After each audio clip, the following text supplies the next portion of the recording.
High, good morning সবাইকে। আমার daily ব্লগে সবাইকে অনেক অনেক স্বাগত। আমার সকালটা যেহেতু রান্নাঘরে শুরু হয়, তার জন্য তোমাদেরকে আমি সকালে কিন্তু রান্নাঘরে নিয়ে চলে এসেছি। আর আজকে কিন্তু নিরামিষ রান্না করছি, যেহেতু শনিবার। আর আমাদের বাড়িতে কিন্তু বেশিরভাগ সময় নিরামিষই হয়ে থাকে। তো আজকে ভাবছি নিরামিষের মধ্যে একটু শুক্তো রান্না করব। তো সেজন্য একটু সবজি নিয়ে বসে পড়লাম কাটাকুটি করতে। তো সেটা আপাতত একটু শিম ভেজেছি, আর এই শুক্তোটা রান্না করব, তাহলে হয়ে যাবে। আর একটু কিছু শাক আছে, ওগুলো ভাজাভাজি করে নেব। তো এখন একটু গাজর কেটে নিচ্ছি।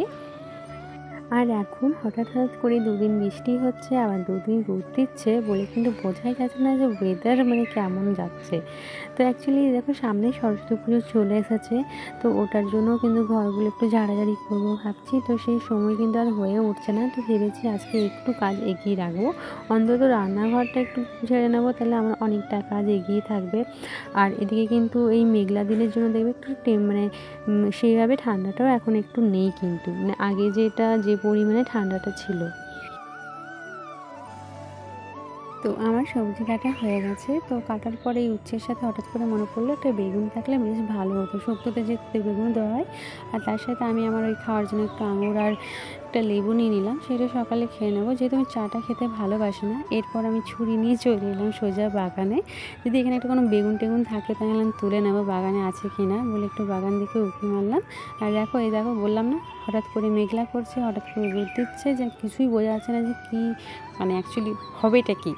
তো যাই হোক, তারপরে চলে এলাম। এই যে দেখতে দেখতে হঠাৎ করে চোখে একটা বেগুন পড়ে গেল, এটা ছোট্ট মতো। তো ভাবলাম যে এটাই তুলে নিই, এটা ওই শুক্তোতে একটু প্রয়োজন, তো ওর জন্য হয়ে যাবে। আপাতত এটাই তুলে নিই রান্না করার জন্য।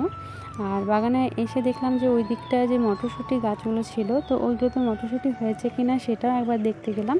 তো দেখছি হয়নি, অনেক দিন লাগানো হয়েছে কিন্তু হয়নি, শুধু ওই শাকগুলোই কদিন ওই তুলে তুলে খাওয়া হয়েছে, কিন্তু মটরশুঁটি এখন আপাতত হয়নি। আশা করি আর হবে না, কারণ সময়ও পেরিয়ে গেছে। তো তাই তুলে তুলে একটু দেখে নিচ্ছিলাম। আর বাগানে আমাদের একটু লাউ গাছও হয়েছে, কিন্তু এই হঠাৎ করে জানি না কি হয়েছে, এই লাউগুলো এই ছোটো ছোটো হয়ে আসছে, কিন্তু হঠাৎ নিজেই নষ্ট হয়ে যাচ্ছে। তো জানি না এটা হবে কি না, কিন্তু অনেক দেখা যাচ্ছে। যাক, এবার আমি নিজের রান্নাঘরে ছুটে যাই, কারণ ওই দিকেও রান্না যেহেতু আমি করতে করতে এদিকে একবার ছুটে এলাম। তো রান্নাঘরে চলে এসে আমি আপাতত রান্না বসিয়ে দিয়েছি। এটা হয়ে গেলে মোটামুটি আমার একটা মাথা থেকে কাজ কমে যাবে। আপাতত যেহেতু একটা সবজি রান্না করছি, তো এইভাবে রান্না করতে করতে আমার মোটামুটি 10টা ঘড়িতে বেজে গেল।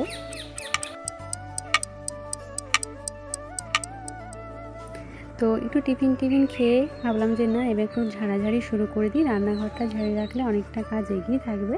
তো একটু একটা বুলি নিচ্ছি, আর কয়েকটা কৌটোগুলো ভাবছি আজকে মেজে নেব, তাহলে অনেকটা কাজ আমার এগিয়ে থাকবে। ঘরগুলো 2-1 দিন আগে ঝেড়ে নিলেও চলবে, তাই এটা আগে করে নিই। আর এখন দেখো, ঘড়িতে 11টারও বেশি বাজে, তাই কম সময়ের মধ্যে এই তাকগুলো একটু গুটিয়ে নেব, তারপর চলে যাব স্নান করতে।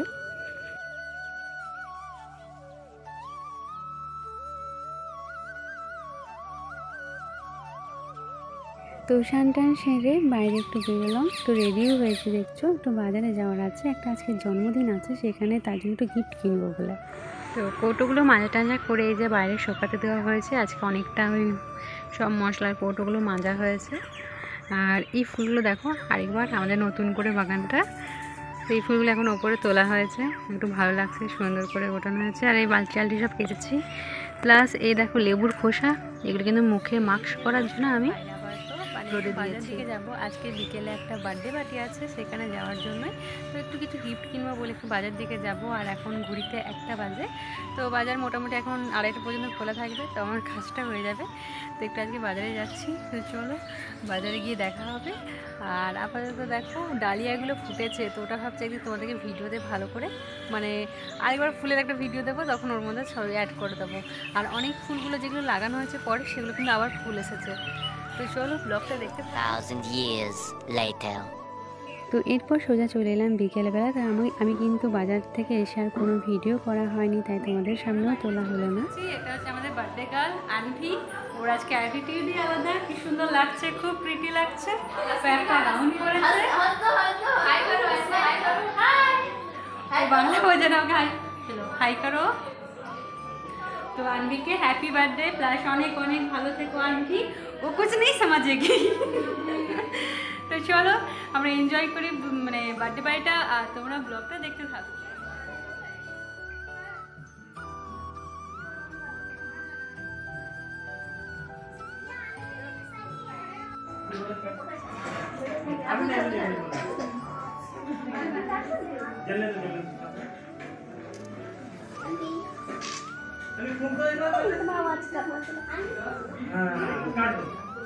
चलो हैप्पी बर्थडे कोई तो बोलो।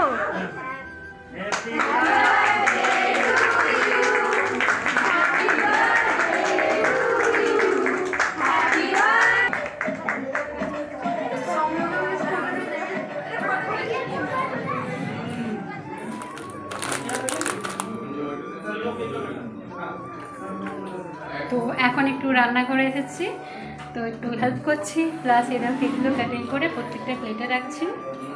তারপরে তো কিস্টিও আমার হেল্প করছে। তারপরে এখন রুমে এসে সবাই রান্না করে এসে এই কাজগুলো করে নিচ্ছি। বাড়িতে অনেকজন লোকজন এসেছে, চলো তোমাদেরকে আবার পরে দেখা হবে।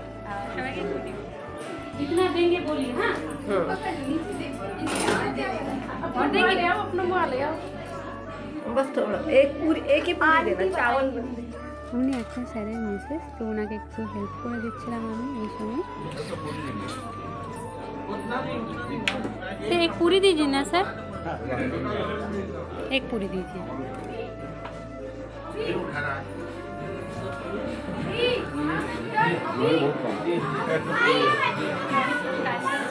সব স্যাররা এসেছেন, প্লাস ইংলিশ মিডিয়ামে অনেকজন প্রিন্সিপাল আসছেন, সবাই খাওয়া দাওয়া করছে। চলো ব্লগটা দেখতে থাকো, আর ওখানে সবাই নাচগান করছে। 1,000 years later. এরপর কিন্তু অনেকটা সময় হয়ে এসেছিলো, তাই আমরাও খেতে বসে পড়লাম। তো আমরা লাস্টে যারা ছিলাম এনারা সবাই কিন্তু প্রত্যেকটা স্যারের মিসেস, মানে সবাই নিজের নিজের ডিপার্টমেন্ট আছে, কমার্সের আছে, সায়েন্সের আছে। তো সেইভাবে আমরা সবাই একসাথে খেতে বসে পড়লাম, আর খাওয়া দাওয়া সেরে বাড়ির পথে রওনা হলাম, কারণ অনেকটাই রাত হয়ে গেছিলো। আমাদের বাড়ি ফিরতে মোটামুটি 11টা বেজেছিলো, কারণ অনেকজন লোক ইনভাইট ছিল এই বার্থডে পার্টিতে। তো আজকে যেহেতু বলছিলাম ঠান্ডাটা কম আছে বলে কিন্তু এতটা ঠান্ডা লাগছিল না অন্য দিনের তুলনায়। তো বাড়ি আসার পর দেখলাম যে আমার জামায় এইভাবে এমন দাগ লেগেছে, আমি বুঝতেই পারিনি যে কখন এইভাবে মানে তরকারির দাগ লেগে গেছে, ব্যাগে প্যান্টে সব দাগ লেগেছে। তো যাই হোক, এগুলো তুলতে হবে পরের দিন। তো চলো আজকে ব্লগটা এখানে শেষ করলাম। আজকে সবাইকে টাটা অ্যান্ড গুড নাইট।